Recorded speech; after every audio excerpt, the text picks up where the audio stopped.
Okay.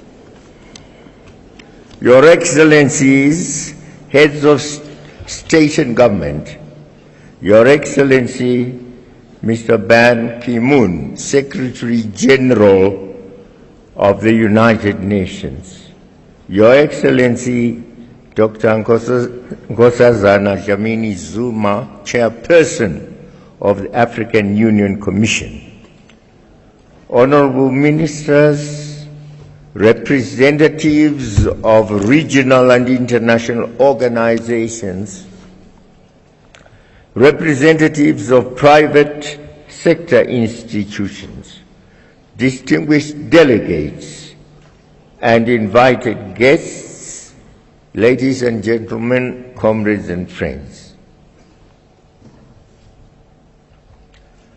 I take the floor after the representative of Palestine has made a speech, wailing speech, crying speech.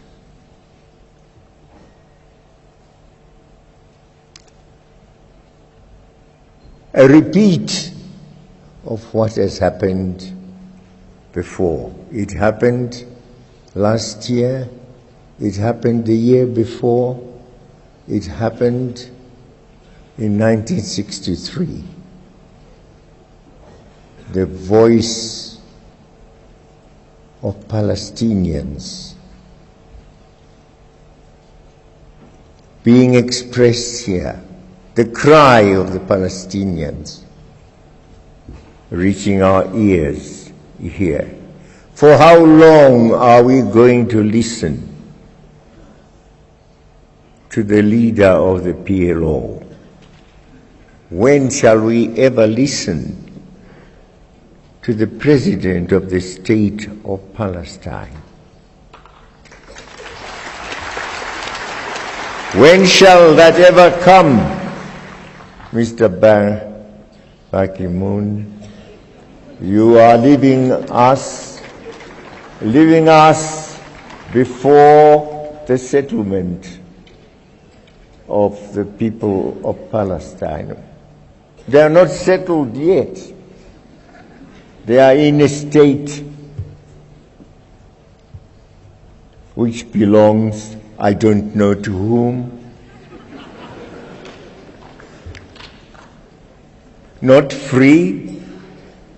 Some other people building homes in what is supposed to be their state. Almost every day, someone is killed or disturbed or arrested. When shall this ever cease? All of us here are born out of the struggle for our elders. We were all, once upon a time, in colonies. All of us. I was just trying to turn over in my mind who of you, of us, came straight from an independent state to Addis Ababa. None. We were once, if not slaves, but servants of colonialists, servants of imperialists, colonized people, disadvantaged people. Today, yes, we may say, we are free, but our ancestors were not free.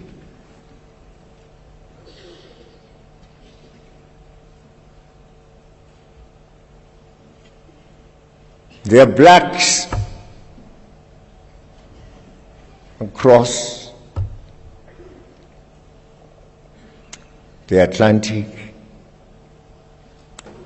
There are others who lie deep down the sea.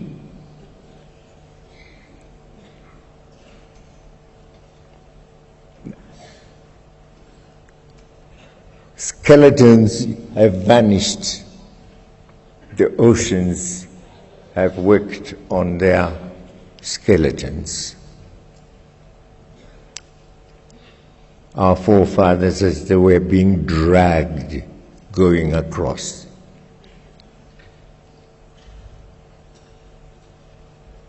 And across to a country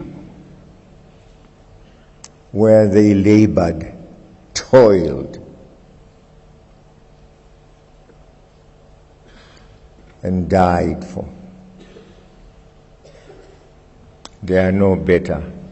There is Obama today, yes. What is he? What is he? A voice is made to speak their language, to act their act. And not our act, but their act. They are still superiors. The blacks go to Harlem. When you're in New York, you'll shed tears. Today, there is no education for all, no health for all. Blacks in the streets.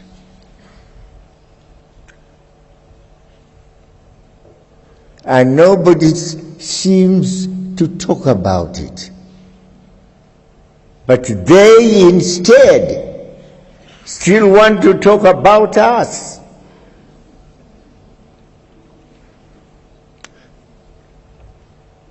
They are everywhere in Africa,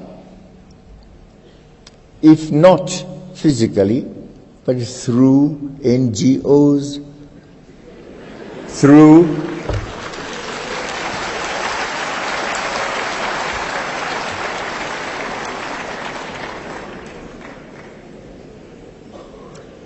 spies, through pretenders who come to us and say they are here in Africa to assist us. Even in groups, armed groups on some of our territories.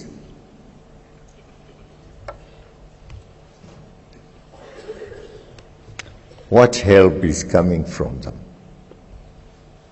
Regime change. We are supposed to be free and independent, Mr. Ban Ki-moon.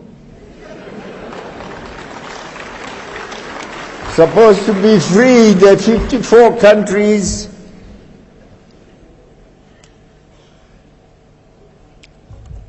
We come to the United Nations, it's ceremonial. Every year, September, we are there. We pay lots of money to go there. And to the General Assembly, we make speeches, we go back home, year in, year out. But the bosses in the Security Council say, you shall never have the powers that we have as permanent members. And we have asked and asked and asked, and asked and asked, reform the Security Council.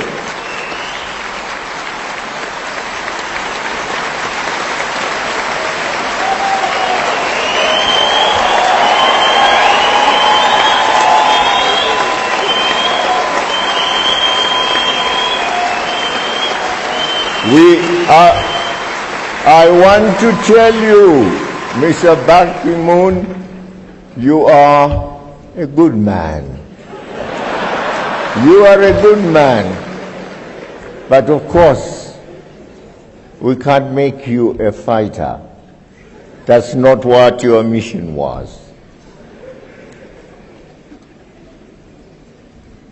We will fight a fight for our own identity, for our own integrity and personality as Africans.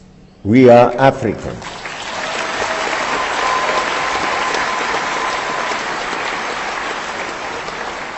If we decide, as we shall certainly do so one of these days, that down within the United Nations, we are not members of it, others are real members of it, we are artificial members of it, and we can't continue to be artificial members of it. How can only a handful of people, in fact it's only America and the Europeans, those who say they are white-skinned, because they are white-skinned, anybody else who is not like us shall not have the power and strength, integrity that we have. If the United Nations is to survive, we must be equal members of it. Equal members who can say when we go to the body that we are now speaking truly as members with a voice that's understood, respected, and honored. But no, that's not it. We met in Swaziland some years back to discuss the reform of the United Nations, especially the Security Council. And we came up with KwaZulu consensus. We have said we want 2 permanent members with a veto if the veto is to continue, although we don't like that creature called the veto. But if the veto is to be retained, those members must also have the veto. If the veto is to be abolished, fine. They shall be like others. But no, 2 members, 54 countries here. This is the body of respected people, the body of Africa.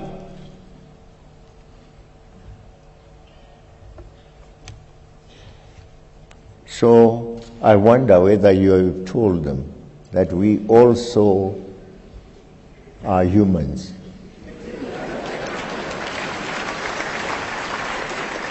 Tell them that we are not ghosts, that we also belong to the world, and the world part of the world called Africa.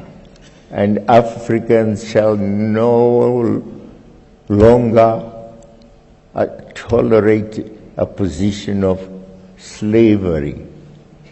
Slavery by any other name, by denial of right.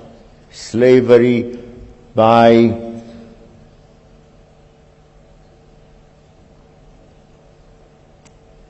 being treated in a manner we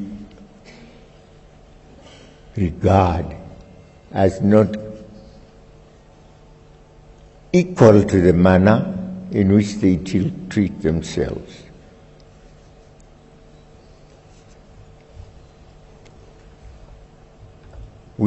I hope you will hear from us on this issue of the reform of the United Nations.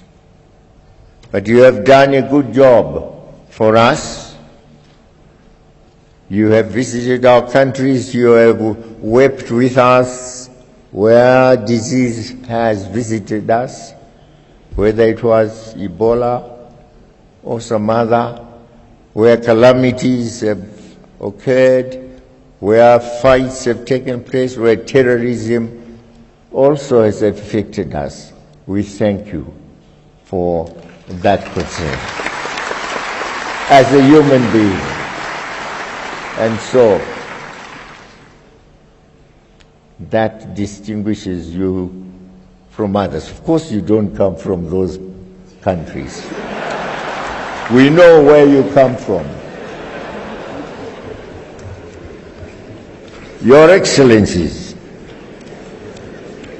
it is my honor and privilege to express profound gratitude to the government and people of Ethiopia for the traditional warm reception extended to us since our arrival in Addis Ababa. We are very grateful for the excellent facilities placed at our disposal, which should no doubt inspire us to a successful 26th ordinary session of the Assembly of the African Union. Your Excellencies, in line with our aspiration to silence the guns by 2020, matters of peace and security were high on our agenda in 2015. Despite new and recurring challenges, our continent witnessed some notable successes, and overall there was political stability.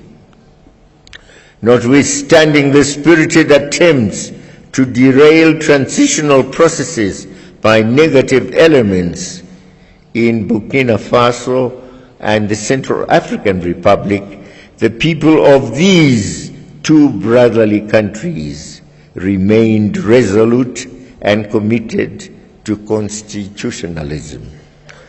To them we say congratulations and well done. May I also congratulate several AU member states which in 2015 successfully held parliamentary and presidential elections. Once again, we have amply demonstrated that Africa has come of age and that democracy is alive on our continent. The ongoing conflicts in South Sudan, Libya, Burundi, Democratic Republic of the Congo, Somalia, and others remain a source of concern for our organization. Even there, we have of late witnessed some glimpses of hope for peace which deserve our support. While we need to redouble our efforts in search of peace, peaceful solutions to these conflict situations, we at the same time urge our brothers and sisters in the affected member states to put the interests of their countries above all other considerations and give peace a chance. Terrorism has become a major scourge and challenge in many parts of Africa, thus negatively affecting the peace and safety of our people. This evil phenomenon threatens to reverse the gains made in the integration and development of our continent. The challenge for us all is to combine our efforts to fight and defeat terrorism in all its manifestations. Your Excellencies, the creation of the African Peace and Security Architecture amply demonstrated Africa's determination and commitment to ridding the continent of conflict and instability. Central to the AU security architecture is the African Standby Force and its rapid deployment capability. The success of Amani Africa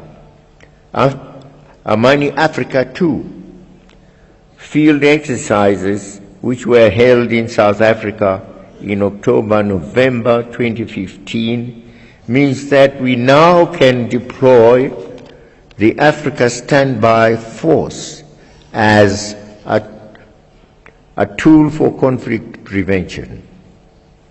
This should be no doubt a big step towards the goal of silencing the guns by 2020. Your Excellencies, the Agenda 2063 and the first 10-year plan marks this giant step towards the Africa we want. But the Agenda 2063 is only a first step. Much more remains to be done for our vision to become a reality. We therefore need to collectively work with a sense of urgency to finalize the funding, follow-up and monitoring mechanisms so as to enhance the successful implementation of our plan. In this regard, we look forward to the consideration by this Assembly of the progress report on the implementation of Agenda 2063 and, in particular, the Africa Resource Mobilization Strategy, which has been developed by the Commission. Your Excellencies, in all our endeavors to implement this important roadmap, we should never lose sight of the fact that the Agenda 2063 is a people's agenda. It is owned by and belongs to the people of Africa. The popularization of this blueprint at the continental, regional, and national levels is therefore of paramount importance and a responsibility for us all.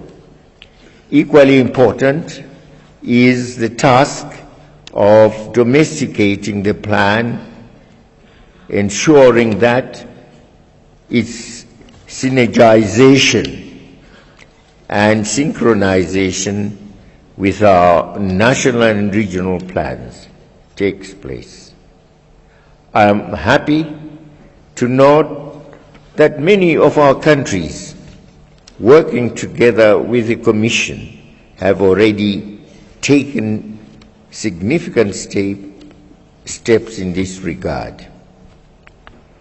Your Excellencies, you will recall that our Assembly took a principled decision to progressively meet from our own resources the bulk of our budget in order to ensure and safeguard the ownership of the African agenda and processes by Africans.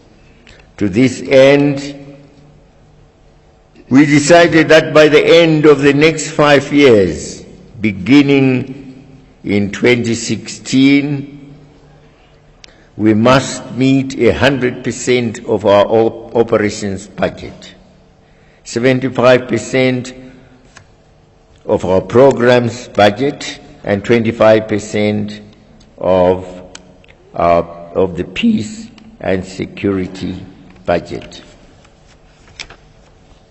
The implementation of this important decision would be a clear demonstration of our will and commitment to our organization.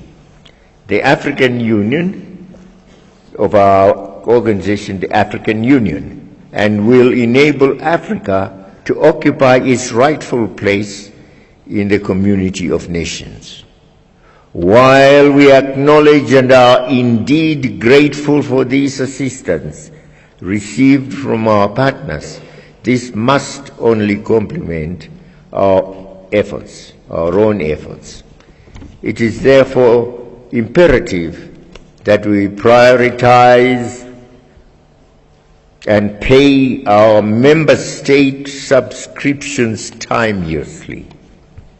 Your Excellencies, in these past months, we have witnessed the plummeting of the prices of primary commodities and the concomitant slowdown in the growth and development of our economies.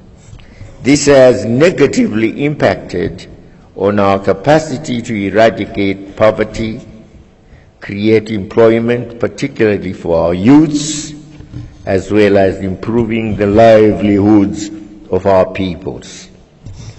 We therefore must not spare any effort to push for the industrialization of our countries and regions, with value addition and beneficiation at the core.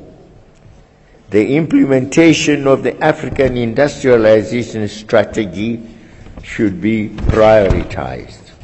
Your Excellencies, the past year has also witnessed enhanced cooperation between Africa and its strategic partners. In this regard, the third Africa-India Summit and the Forum on China-Africa Cooperation, FOCAC, were successfully convened in India and South Africa, respectively. These partnerships fora serve as important platforms to advance our development agenda and to further strengthen our international strategic partnerships with a view to ensuring mutual benefit and win-win cooperation. Your Excellencies, climate change has become a real threat to our very existence. There are justified worries over the humanitarian impacts of the strongest El Nino on record, which is increasing the threat of hunger and disease in several parts of our continent. Drought and flood conditions threaten the livelihoods of around 30 million people. It is in this context that we welcome the comprehensive climate agreement that was reached in Paris, France. Although Africa did not get everything it wanted, we need to commend the Africa Group and the G20s, the G77 and China for very ably representing us throughout the conference under very difficult circumstances.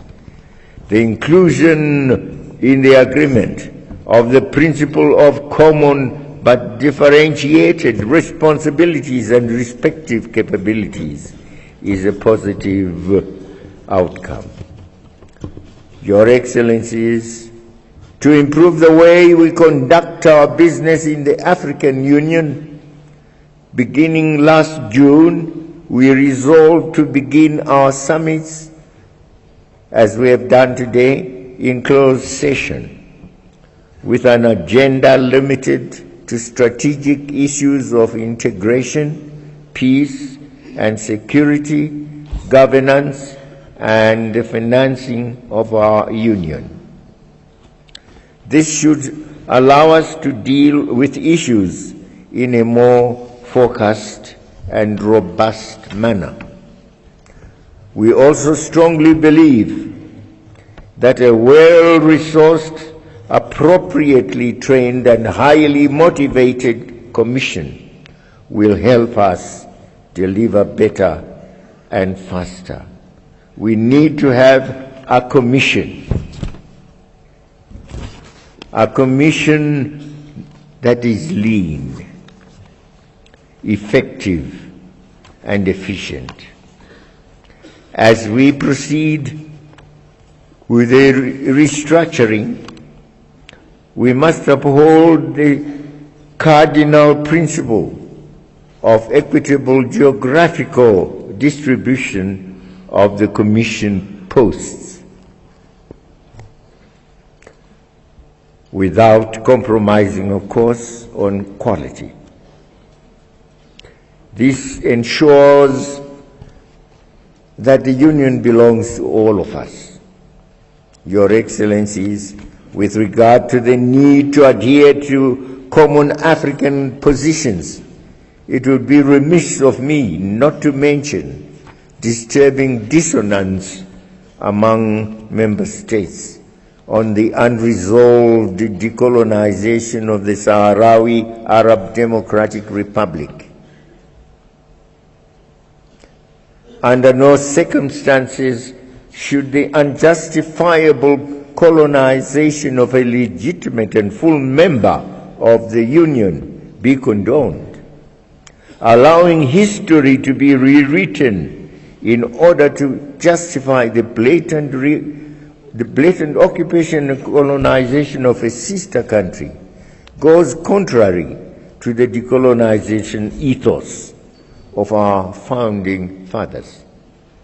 I was saying we are 14 deriving from colonies, but of course we still have Sahrawi. Sahrawi is a debt we owe to the people of Sahrawi. When shall we pay that debt? When shall we decide that the people of Sahrawi become independent? Our charter says the colonial boundaries that we found in 1963 shall be the boundaries we respect.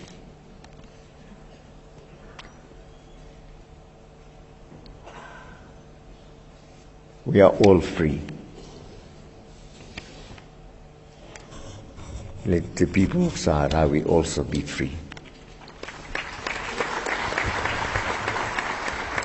With regard to the need to adhere,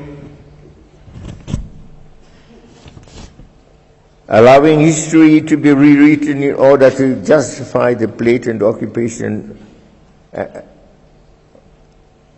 and colonization of a sister country, as I said, is what is happening in regard to the Palestinians. And we should also call upon our cooperating partners, especially those with whom we have standing partnerships, to respect our AU, African Union position on Sahrawi Republic within the context of our partnership frameworks. Similarly, I wish to express my disquiet over the developments leading to the EU summit on migration that was held in Valletta, Malta. Allow me to recall that we had reached an understanding with our friends in Europe.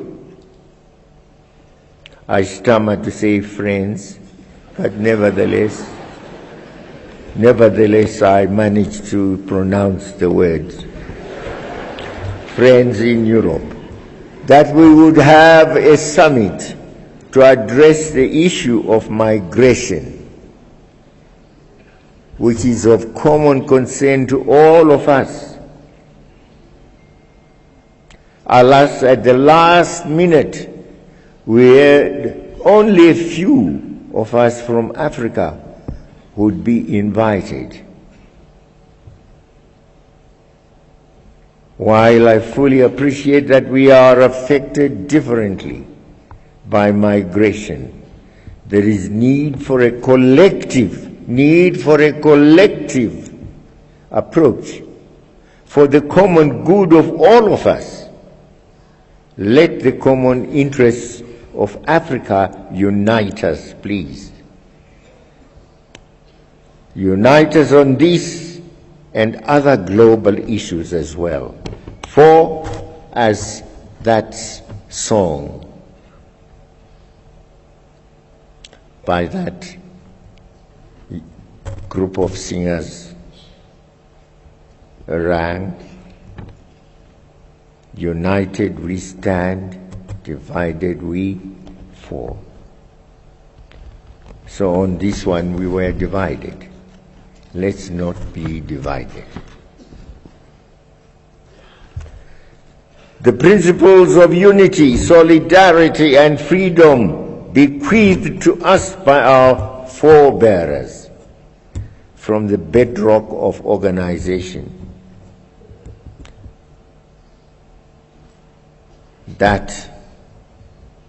those principles must continue to be our principles. We wouldn't be here if 1963 had not occurred.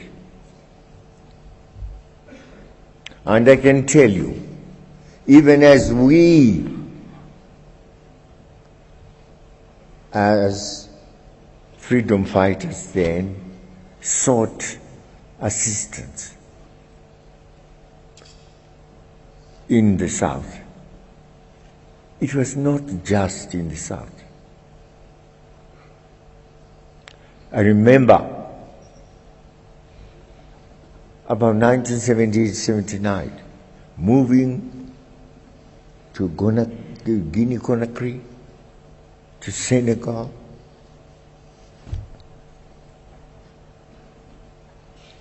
before getting to the OAU, just pleading for assistance humanitarian, if it could be given us, assistance military, of a military nation, if we could get it. And we were getting it here and there, those who could give. Algeria, training. Egypt of NASA, lots of training.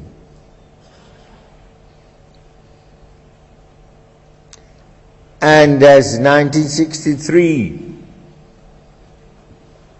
the inaugural conference took place, the leaders came from all these countries. Ben Bella had won his struggle, the Algerian struggle of France. France had, after all the other Francophone countries had got their independence, Algeria was denied that independence by de Gaulle. Why? Because Algeria, he said, is part of France. Algeria, part of France. Algeria, part of France. Mediterranean Sea, yes, he said, Algeria cannot choose as others chose to say yes or no. No choice was given it because it was regarded as part of France. That's why the Algerians took to arms. And that's why Ben Bella could come. And we sang glory to him. And of course, he regarded that the independence of Algeria was not complete until the independence of all the other countries, including South Africa. was also acquired, until those other countries were also free. And Ben Bella, we still remember what he said. He put aside his speech. He said, "Let us die a little for South Africa. Let us die a little for South Africa." And we used to call it in our camps the "die a little" speech. The contribution made. So the Arua, Nkrumah, Ghana is not free until the rest of Africa is free.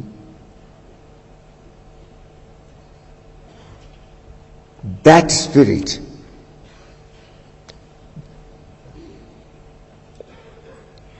and those principles, unity, dedication, commitment, sacrifice, the givenness that that struggle is our struggle, should remain with us. That suffering of people in Liberia is our suffering. We should have said that.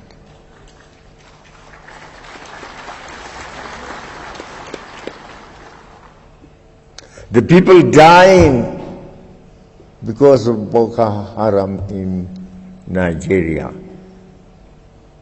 are our people as well. And I tell you, we knew Nigeria as we knew our palms, because we used to go there. We used to have lots of cadres trained there in Kanu. We used to go to Kaduna, lots of other places. And Nigeria gave, in 1978, I think, 78, yes, when they had not been paying their subscriptions, because there was a difference in the OAU on the issue of Biafra, so they had decided not to pay subscriptions to the OAU. But then, when they decided to pay the subscription was now £7 million or dollars. But when they paid it back, they said it should not go just into the coffers of the OAU. It must be used for purposes of training, military training of Zimbabwean cadres. So,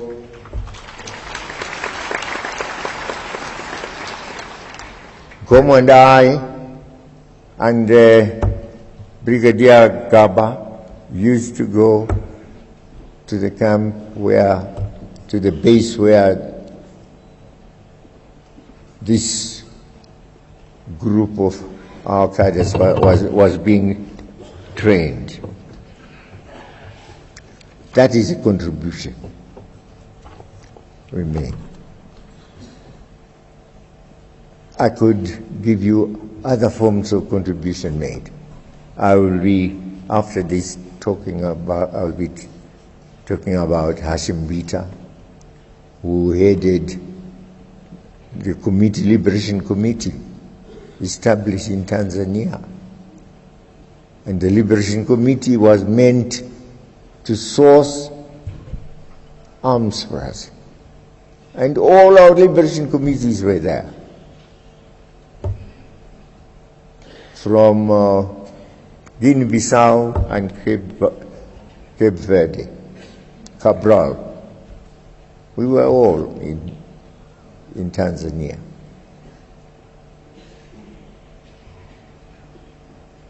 So there it is.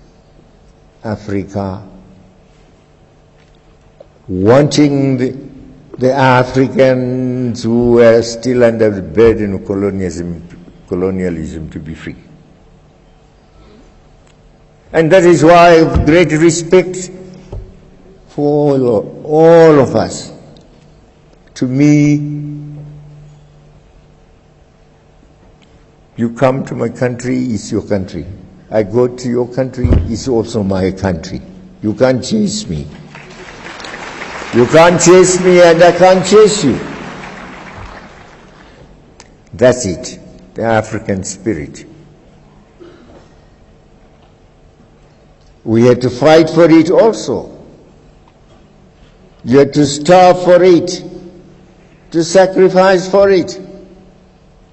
And now you get some people still saying, because we are white and you're black, we can't give you the honor of equality in the Security Council. Nonsense.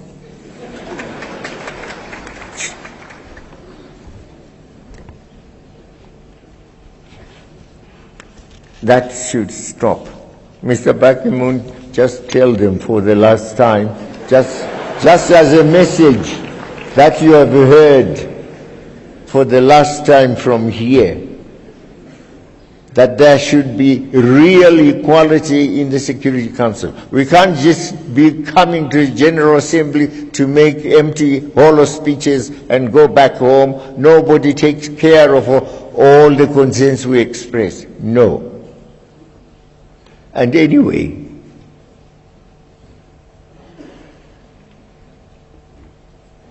the headquarters is actually of the United Nations is misplaced. Where do you have most of the people? You have 1.2 million people in India, 1.3 in China, and Africa, we are getting to nearly 1 billion also. Now put us together, just these three, and then put those with the white faces and pink noses. Put them together as against us. How many are they, even man to a man? And do we allow that group should continue to harass us even in our independent countries? Regime change, Mugabe should not be there, we want someone else. The Quato was telling me the other day that he had been told that, oh no, your party Chama cha Mapinduzi had been in power for too long. You must now allow another party also to take over. Is that democracy? And that was coming from Europe. Tell them to shut their mouths.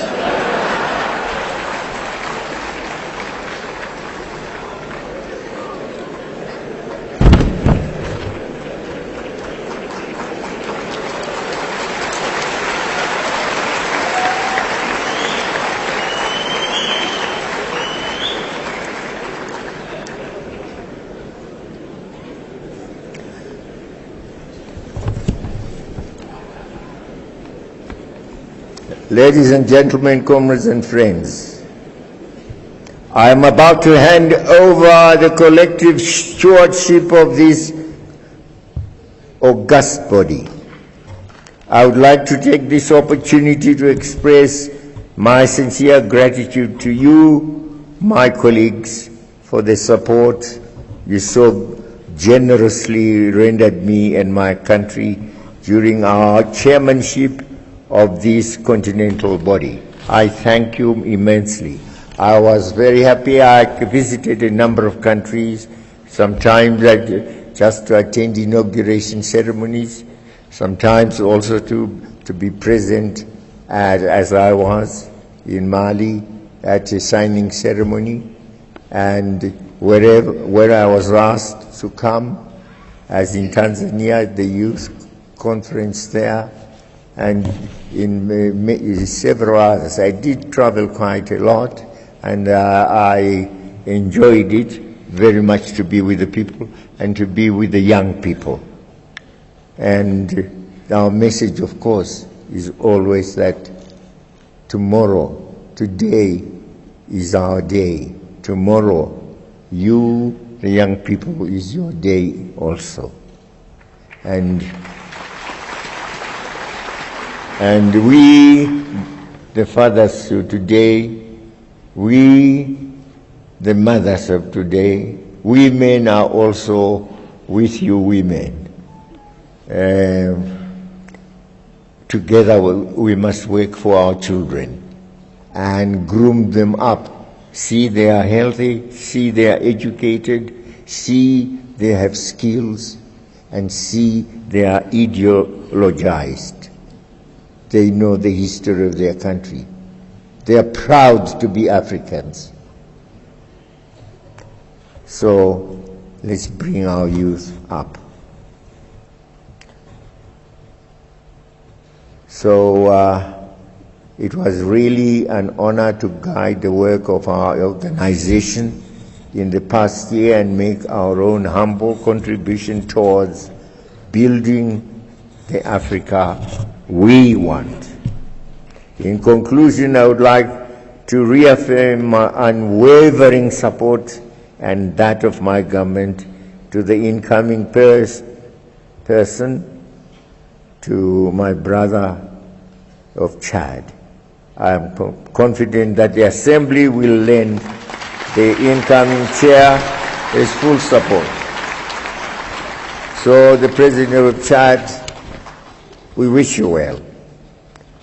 We wish you well, and whatever support you would want from me, I will still be there.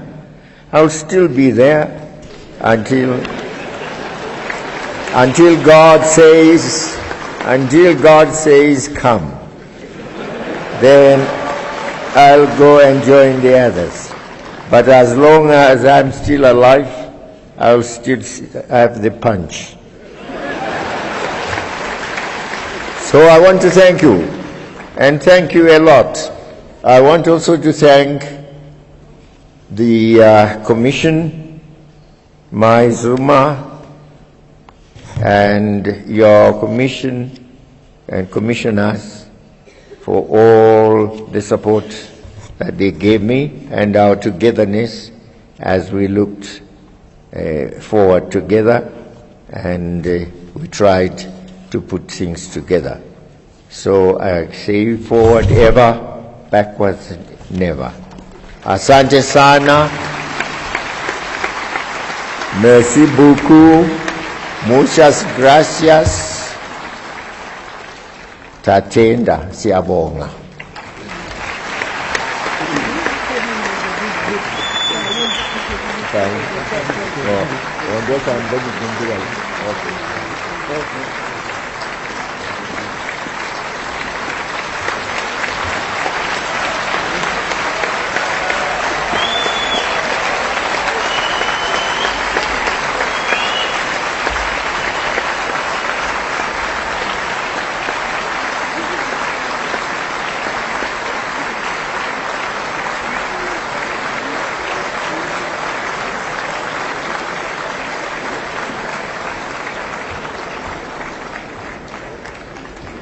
Merci, Excellence, Monsieur le Président.